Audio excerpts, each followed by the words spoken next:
Creativity is a muscle that you beef up. So today it's just you and me and Steve McQueen. Today is not the video I had planned for today. I got sick Friday and I've basically been on the couch since. It is now Monday. I do have some work to do, so I got a little human, but yeah, I'm still on the couch. The video I had planned for today was going to be filmed in front of my little cozy, crafty corner, and I was going to go down all of the projects that I have, started, and sort of the wins, the losses, where I'm at. Remember, this is my year-long creative experiment, and I was going to update you, and I was going to tell you what worked and what didn't, and I was going to show you all of the things, and we were going to go through some of the process. But instead, I am here, I'm on the couch, and I've been in my head all weekend, and since I couldn't really do anything, I've been couch rotting, very literally. I started a latch hook rug kit because there was only so many, old movies I could watch mindlessly just staring at the TV.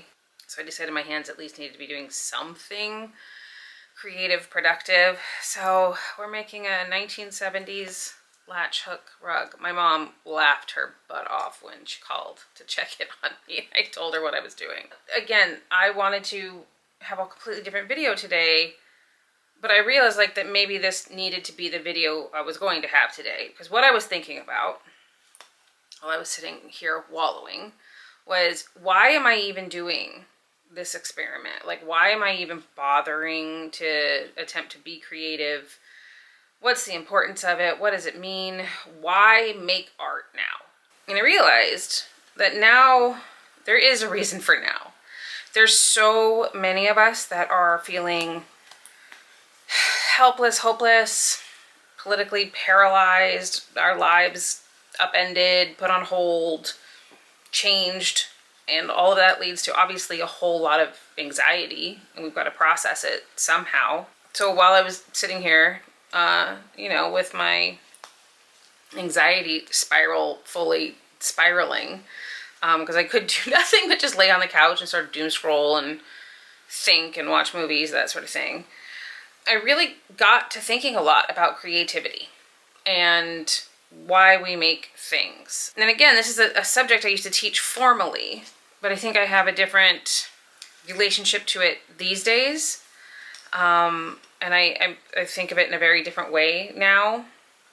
And I really think that creativity, creating, art making is needed more now than maybe it has been for quite some time for a lot of us. I think it's extremely relevant in this moment in time. So why make art right now? Well, we are obviously in a state of political flux, cultural flux, and this happens in our country every sort of 30 years or so to a major degree. I actually did my master's thesis on sort of the late 80s version of this, the culture wars as it was called then. We're seeing a lot of the similarities now. But these are the times when art becomes personal, relevant, important. And, whether you're someone who refers to themselves as an artist or just someone who wants to be more creative, this is the time. This is the time to pick up those art supplies. I mean, even for those of you where, stick figures are challenging, the time is now. The reasons are reasoning. So maybe your brain's bouncing around like a ping pong ball and it, can't focus on anything not scary for, more than a minute. This is where grabbing some art supplies and giving your hands and brain something to focus on, other than your phone and the doom scroll, comes in, I wouldn't say handy, comes in necessity. I talked about this a little bit in my video on creativity as self-care. That's what we're talking about here, reducing the anxiety by giving your brain something else to do. So creating art can be like a magical stress release valve. It can actually let you release some pent up steam, right? It can allow you to just enjoy bright colors and fun textures and new patterns, it can genuinely alter your thought process. And maybe it's just about escaping into your own world, you know, for, you know, an hour or two, maybe 15 minutes. But that escapism is healthy. It's needed. So maybe you're like me. Maybe you're under the weather, or you are grieving, or you're nursing a broken heart. The art you create isn't going to judge you. You can spend time with it and create something great, not so great, and it's not going to judge you. And maybe it is simply about entertaining yourself, you know, like when you were a little kid, to simply keep you off your phone for a while. And that's great, even if it is only for 15 minutes. Entertain yourself. Nothing beats a good old-fashioned, you know, craft project to, you know, go from I'm really anxious to look at what I made. And again, even if it's only for yourself and you never show anyone else, having something that you've done or made or even just engaged in, that's reason enough. Here's what I've learned so far. The secret about creativity. I think creativity is a muscle that you beef up, it gets stronger the more you engage in it, the more you use it. Whereas I think a lot of people hold off on being creative because they're waiting for inspiration. I think inspiration is totally overrated. I don't think you need a muse. I don't think you need inspiration. I think you just need to do the thing. But much like going to the gym for a lot of us, I personally hate the gym. I don't hate exercise. I just hate the gym. But for a lot of us, we come up with lots of reasons as to why, you know, we can't go to the gym today, right? So then we do the same thing with creativity. There's reasons I can't be creative today. There's reasons I can't do the art thing, period, much less today. So I thought we'd go through the top reasons you might be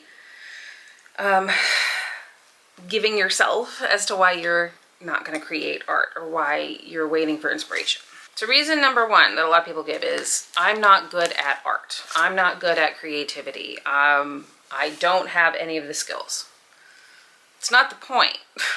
The point is genuinely to just engage in the act. You don't have to be good at it. And my guess is you are actually good at something, or you're at least better at something than you're giving yourself credit for. But saying that you're bad at it so you're not going to do it, right? It's like saying you are a slow runner so you're never going to run. Like, how would you ever become a fast runner, right? So it's one of those, the main blockers I find most people use against engaging in creativity is, I'm not good at it. So what? And if you're afraid of the struggle, which is why you're saying I'm not, you know, good at it, I'm bad at this, the struggle isn't something to overcome. The struggle is part of the process. It is the point for a lot of the process. I'm not good at this, I'm bad at this, however you want to phrase it, doesn't matter. This is just about doing the do. All right. Reason number two, I don't have any art supplies. I'm gonna just go out on a limb right now and say you're lying to yourself, because yes, you have art supplies. Do you have a 1970s latch hook kit kicking around? Most likely not, unless you're a weirdo like me. But I guarantee you've got some magazines or junk mail, maybe a newspaper kicking around, and you could make a collage. Maybe you've got a bunch of delivery boxes. You've got all of that cardboard you can use. You can paint on it. You could reuse those things other than just throwing them in the recycling bin. You could upcycle a bunch of your clothes. Maybe you've got them sitting in a donation pile just because you're tired of the buttons or they need some patching or mending.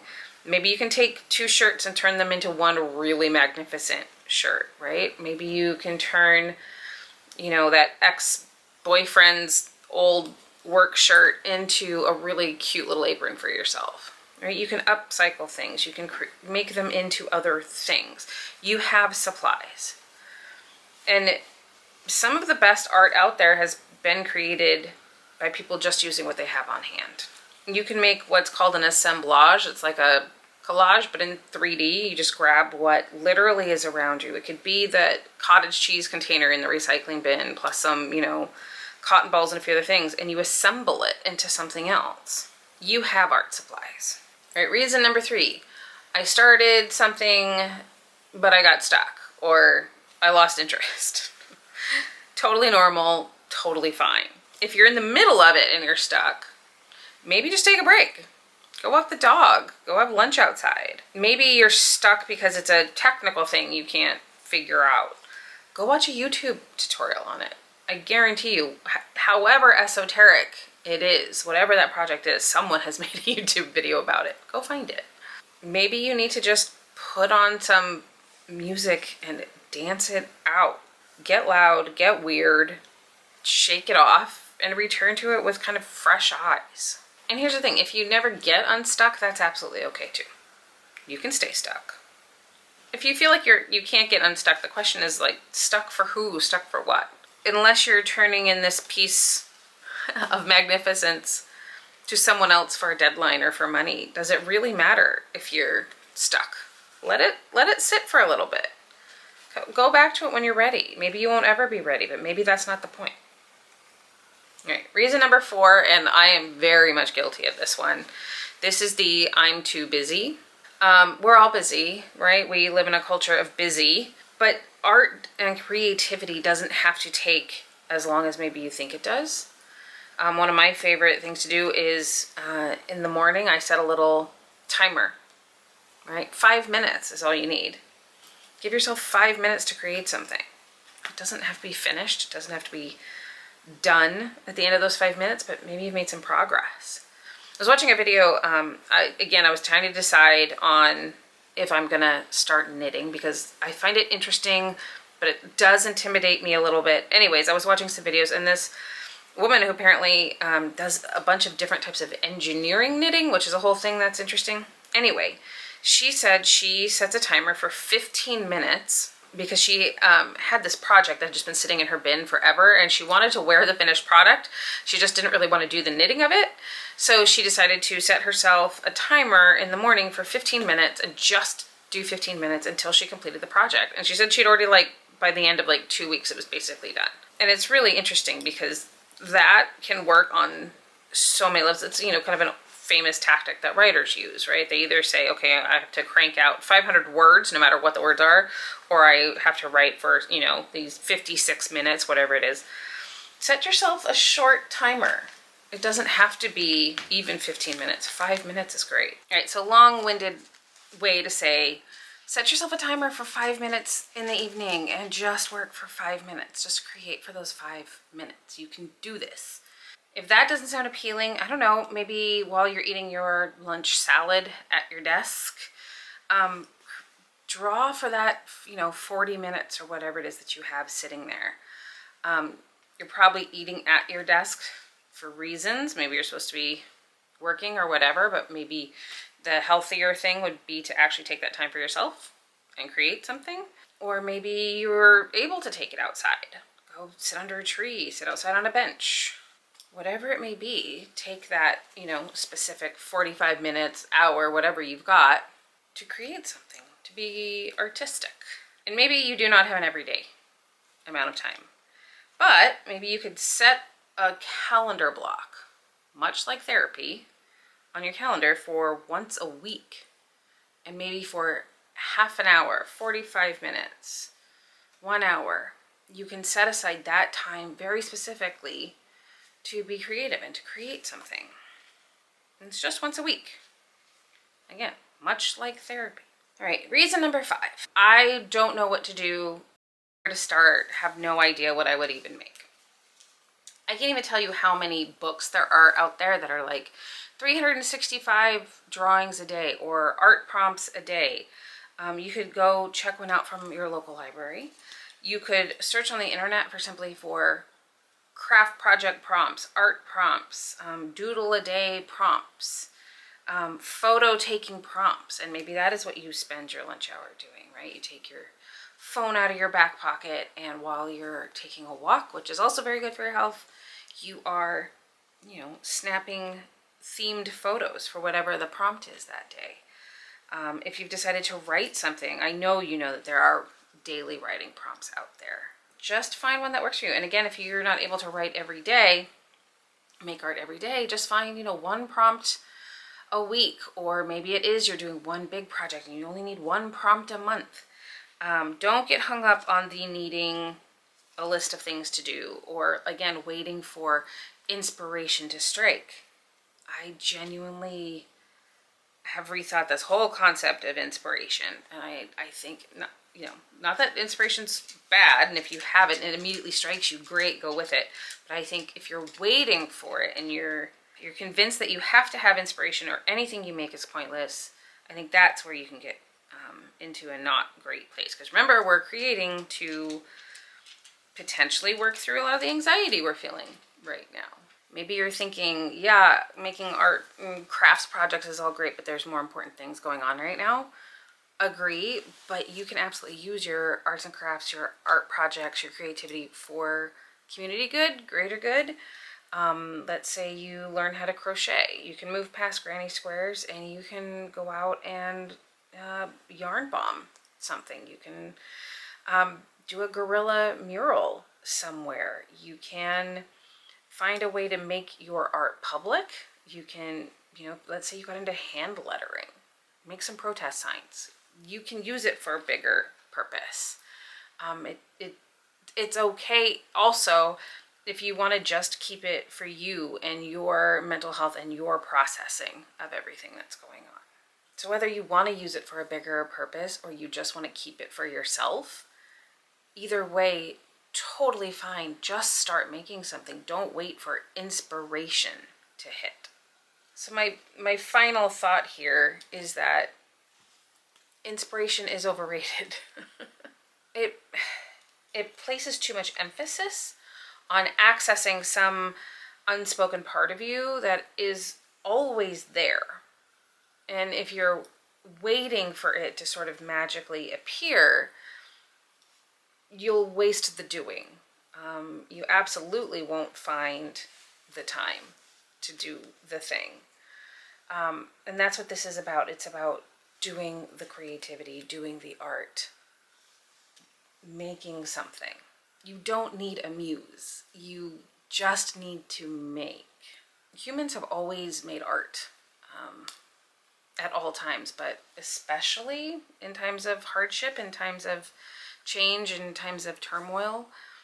So if you've been waiting for a time, this is your time. Art is for all of us, for any of us. And what our definition of that art is, I think maybe could change for some people if that makes the barrier to entry a little more accessible to you. If it helps you to think, oh, it's just arts and crafts, that's great. Arts and crafts are wonderful. If it helps you to think of, no, this is a creation with a bigger purpose, great. Allow it to have that bigger purpose. But just do the thing, do the making. Yeah, I know it sounds a little silly while I'm sitting here making my very 70s latch hook, but also it illustrates my point. I was sitting here rotting on this sick couch and I needed a creative outlet. I needed something to do. My brain required that. So it is just inherent in us. And if you want to call that the muse, then great. We've all got it. We're all inspired. So that's my big note for the non-video video of the day is don't wait for the inspiration. Just go make stuff. Go make art. So until I see you next week, stay creative, get crafty, make stuff. And as for me, I'm going to continue experimenting. I will give you a rundown of everything I've been working on, what worked, what didn't, how I'm feeling about things, what I'm learning from this experiment, because it will have been over a full month of me doing these things into this year-long experiment. So I will give you the update next week. But until then, go get crafty, go make stuff. Bye.